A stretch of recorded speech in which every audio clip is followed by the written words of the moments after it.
Gracias a todos. Aquí estamos en una idea inspirada a través de Editorial El Planeta, al cual se ha juntado AMEC, se ha juntado la Alcaldía de Punta del Este apoyando y el Museo de Neruda para que se puedan presentar libros, como siempre se han hecho en este lugar y en otros, pero a través del streaming. Es decir, nos tenemos que adecuar a lo que son las realidades.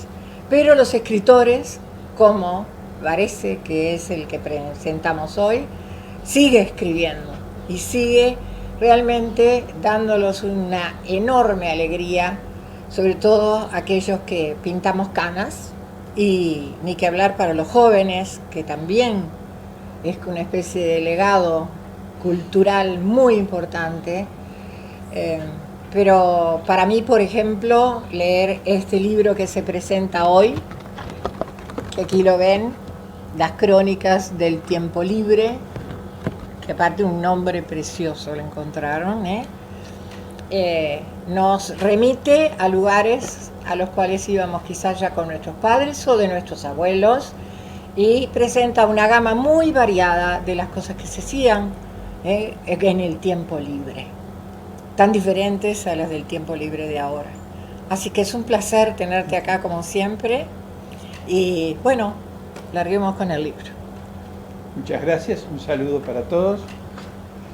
Después de haber incursionado en el tema de los cafés y haber publicado con Planeta el libro Personajes y tertulias en cafés y bares de Montevideo, vi que había mucho camino por delante, porque los cafés y los bares representan solo una parte de todo ese tiempo que se destina a la comida, a la bebida, vinculada con el encuentro con amigos, con parientes, con parejas, con gente con la que uno quiere interactuar. Y entonces, en ese largo camino, en ese largo hacer y encontrar distintas historias, es que arrancamos por las pulperías. Y fue una gran sorpresa encontrar que las pulperías fueron instituciones de la vida rioplatense y en general americana, donde eran como centros de reunión. La pulpería era el lugar donde uno iba a buscar comida, iba a buscar noticias, iba a saber qué había pasado, cómo había terminado una guerra, qué noticias habían venido de España o de otros lugares. Es decir, y además era, por supuesto, el lugar de encuentro, el lugar de tomar bebidas, lugar de comer alguna cosa, y ya un poco más avanzados, un lugar para jugar a las cartas, jugar a la taba, mandarse alguna apuesta, o a veces terminar, ¿por qué no?, con un duelo criollo. Entonces, las pulperías fueron realmente una institución rioplatense. Fue un verdadero gusto leer ese tema, lo leí tanto en autores argentinos como en autores uruguayos. Y también por eso tenían rejas. Por eso tenían rejas. Las pocas pulperías representativas que quedan, una en San Miguel, tienen barrotes, gruesos barrotes, sí, para, no para encarcelar a nadie, sino fundamentalmente para salvaguardar al portero, al pulpero y a sus intereses, ¿verdad? Y también tenían adentro, es decir, el beberaje era la típica caña con yuyitos. En los primeros tiempos era la caña, ruda, la caña, ¿no?, común, y con más dinero era la caña venida de La Habana. Porque había un inmenso tráfico que venía entre La Habana y Montevideo en la época colonial, entre Montevideo y Buenos Aires, trayendo caña de azúcar y caña, y nosotros enviábamos tasajo. Y entonces, por eso incluso ya lo relaciono con otro tema, los primeros tamboriles que existieron en el país, digamos, ya sonando con esa estridencia especial, se hacían con las barricas de roble o de roble en las cuales se traía la caña, ¿no? O sea, todo está relacionado, cuando uno entra en el camino de la historia, todo es como un bosque donde todos los senderos se van encontrando y bifurcando a la vez. Y después de las pulperías, ya en la época del país como vida independiente, surgieron lugares donde los encuentros se hacían más a nivel de familia. y entonces se concurría los días festivos, los días de los santos. De los santos, se concurría a los parques o a los jardines, donde había glorietas, se alquilaban glorietas, y entonces la gente iba en forma familiar, en carretas, a caballo. Eran granjas o parques muy cercanos al centro de la ciudad y donde se pasaba todo el día. El Jardín de las Delicias, el Jardín de las Albahacas, que además la publicidad eran unos burros que paseaban por la ciudad de Montevideo, en ese momento la ciudad vieja, con ramas de albahaca, un poco promocionando el día festivo para pasear. Y después de eso aparecieron los parques cerveceros. Eso te iba a decir. La tradición cervecera que hoy vemos y que hoy el furor de la cerveza artesanal, bueno, reconoce orígenes muy antiguos, de 1840 y tantos en el Uruguay. Estuve en la Fábrica Nacional de Cerveza investigando sobre el origen y todo eso. Y realmente a imitación de las grandes fábricas europeas, alemanas, las cervezas se edificaban dentro de parques. Y los días festivos, alrededor de los parques, habían festejos, habían conjuntos musicales, se vendían grandes shops que eran monstruosos, había que tener una fuerza grande para levantarlos, y la familia pasaba toda la tarde. Los niños tenían un lugar donde ir a jugar, a la pelota o a la escondida, los mayores se reunían para tomar cerveza, y muchas veces las mujeres se quedaban en lugares especiales, había conjuntos musicales, carreras de sortijas. Yo recuerdo haber estado en la cervecería. El Parque Múnich estuviste. No, creo que Cervecerías del Uruguay, podría ser. Cervecerías del Uruguay. Recuerdo las mesitas redondas de hierro, las sillitas que se abrían, tanto que yo compré una cantidad porque me recordaban a las abuelas. No era que la gente que iba era todos a tomar, no, en casa eran 13 hermanas, tía, abuelas, y se juntaban algunos domingos, y esa era la salida. Y tomaban cerveza, no mucha, creo que tomaban malta también, las señoras, y que comía algo que era o fainá o algo por el estilo, muy poca cosa de comer, y los conjuntos, me acuerdo. Sé que era muy pequeña, tengo que decir muy pequeña porque si no, a pensar que soy centenaria, pero realmente era un placer esa salida. Y los niños jugábamos entre las mesas y no había ningún tipo de problema. Nunca vi borrachos, no recuerdo gente que tomara mucho. Era como una salida dominguera, era un placer. Era una salida dominguera. Era la época en que la gente iba a esos lugares en familia. Exacto, en familia, exacto. Y hablando de eso, uno de los capítulos que más me encantó escribir en el libro es el de las sociedades recreativas. Los inmigrantes que llegaban entre fines del siglo XIX y principios del siglo XX, que llegaban a raudales, barcos repletos sí. Por algo se dicen que descendemos de los barcos, porque en la población del Uruguay, porque venía fundamentalmente de Italia y de España, de Francia también, de Alemania. Bueno, cuando llegaban los inmigrantes buscaban de reunirse en función de sus lugares de origen. Y se formaron centenares de sociedades, de las cuales quedan muy pocas. Sociedades donde, por ejemplo, se reunían los nativos no solo de Italia, sino de alguna provincia, y dentro de la provincia de alguna comuna, y dentro de la comuna de alguna localidad.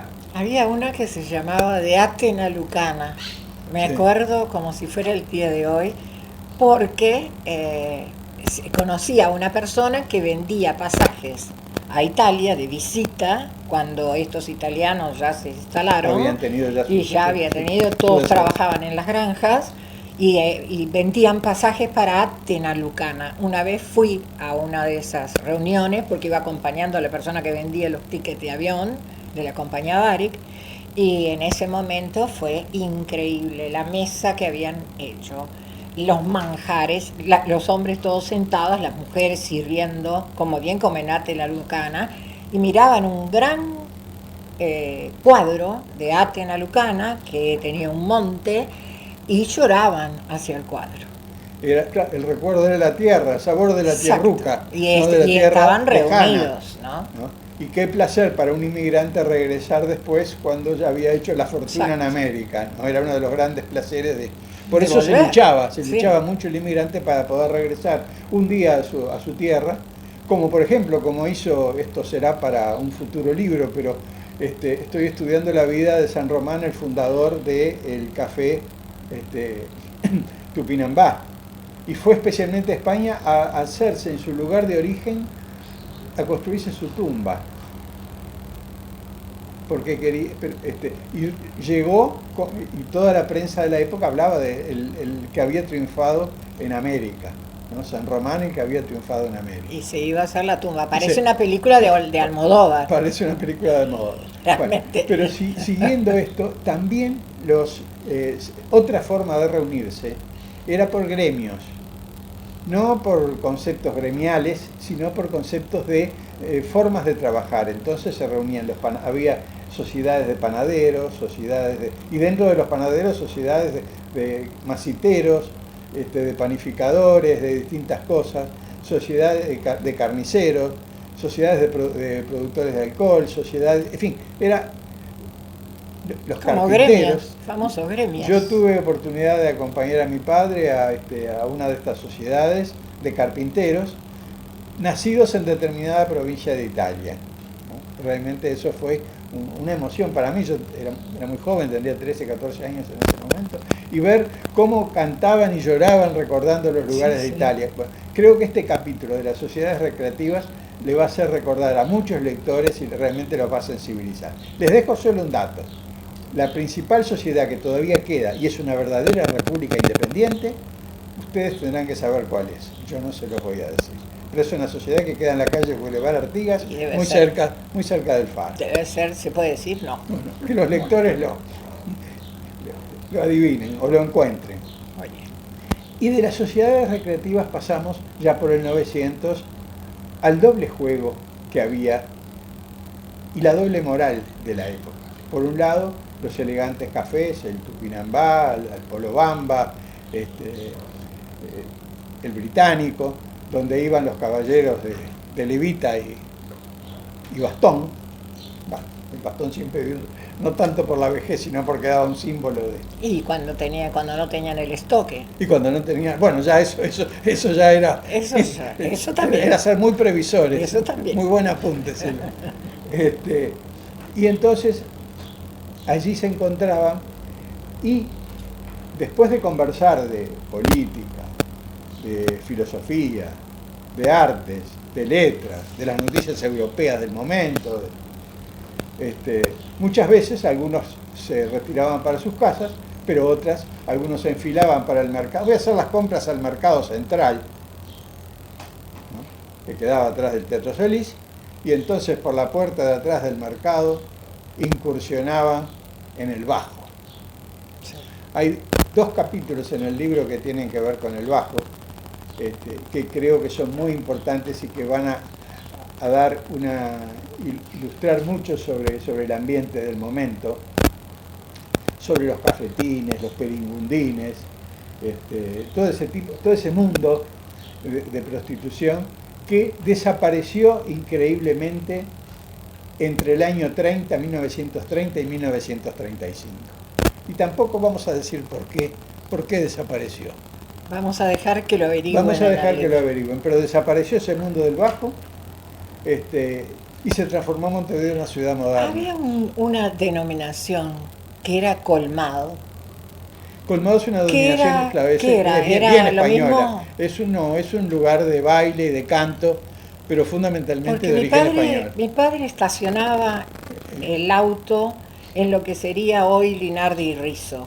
Claro, y enfrente aparecía algo así que tenía como algo prohibido y se llama colmado, y no recuerdo el nombre, ¿no? Pero el colmado recuerda las canciones españolas, sí, fundamentalmente.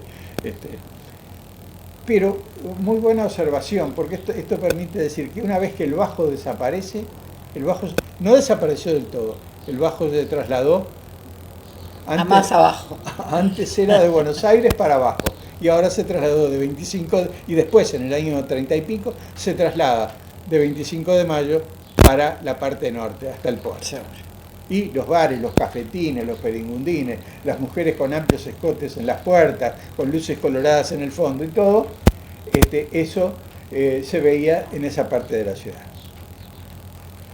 Y bueno, siguiendo el tiempo y continuando la investigación, que dicho sea de paso, fue una investigación apasionante, ¿no? Que me llevó a muchísimos lugares, que me hizo consultar muchísimas fuentes. Qué maravilloso cuando el autor se compenetra tanto con el tema, sobre todo con el siguiente. Tuve que investigar un poco el origen de los restaurantes. ¿De golpe empezaron los grandes restaurantes? No. Los restaurantes eran pequeñas fondas, anexas muchas veces a las pulperías y después en los rincones de caminos, donde la gente iba a comer y nunca se veía un letrero que dijera se preparan ricas comidas, sabores especiales. No, el letrero era coma cuanto quiera, coma hasta saciarse. Ese era el criterio y el concepto primero del tiempo. ¿Dónde empezó a refinarse un poco el concepto, el gusto, el tipo gourmet? Surge otra vez más como consecuencia de la Revolución Francesa, cuando los cocineros que estaban al servicio de los nobles quedaron en cierto modo desempleados y al quedar desempleados, al quedar sin ocupación y teniendo un oficio de cocinar con muy buenos productos y con calidad exquisita, pusieron pequeños locales dentro de las ciudades donde ofrecían especialidades que el pueblo no conocía. La gente, repito, no tenía cultura gastronómica, seguro, a menos que hubiese viajado. Salvo en las grandes cortes o en las grandes que tenían cocineros especiales que mandaban traer de distintas partes del mundo. Y bueno, y ahí, en 1789, 1800, 1820, 1830, empieza a surgir el concepto de buen comer. Ya no el concepto de comer en cantidad, sino el concepto gourmet. Y aparece un personaje, Jacques Savarin, un francés, que escribe un libro sobre el arte del gusto, ¿no? Y bueno, y ahí es donde empieza, primero en Francia, y después porque nosotros, la influencia que hoy tiene China, que antes tuvo Estados Unidos hasta el año 20 y pico, en Francia era la meta donde todo el mundo, desde el punto de vista de la cultura o el refinamiento, miraba. Y entonces, bueno, desde Francia se empieza a irradiar el concepto de buen comer, el concepto de comer. Y los libros de cocina. Y los libros de cocina. Y los libros de cocina con Le Courvoisier, se remontan a aquella época. Estuve en la Biblioteca Nacional investigando sobre los libros de cocina existentes. Y todos llevaban muchísima manteca. Doña Petrona. No me hables, Aider, sí. Pero antes de Doña Petrona estaba La Cocinera Oriental, un libro editado en 1920. Yo lo tuve. ¿Lo tuviste? Sí. Un precioso librito donde ya empiezan a trasladarse los conceptos de... Y eso dio origen a que existieran varios y variados e importantes restaurantes en Montevideo. Muchos, ¿no? Yo en el libro está transcrita la historia del Águila y la historia de Morini, pero en realidad hay decenas, o por no decir centenas, de buenos restaurantes que han existido en el tiempo, restaurantes famosos. Nomás el Cassin, que quedaba en el subsuelo del Club Uruguay, ¿no? En una parte donde se ven las arcadas, una foto que no se pudo incluir en el libro, pero que tengo, donde se veían, era como entre arcadas, la gente iba y disfrutaba de distintos manjares. El que revolucionó. Un segundito interrumpir. Nosotros estamos al aire libre en lo que se llama el Teatro de Bolsillo del Museo Neruda, que tiene un techo de zinc. Y en este momento empezó a llover, la tan ansiada lluvia, que va a empezar a resonar, y quizás ya lo sientan que esté resonando, pero nosotros vamos a levantar la voz en caso que venga un aguacero, no vamos a dejar de estar. Pero si sienten ustedes un sonido, es que nosotros vamos a hablar más fuerte porque la lluvia está llegando por suerte y está dándole este tono musical al sonar sobre el zinc. Perdona. Qué linda observación, porque la lluvia nos va a llevar a entrar más dentro, más fuerte. A entrar más dentro de nuestras casas o dentro de los restaurantes y apreciar un poco más la comida, ¿no? Porque con lluvia las cosas funcionan mejor.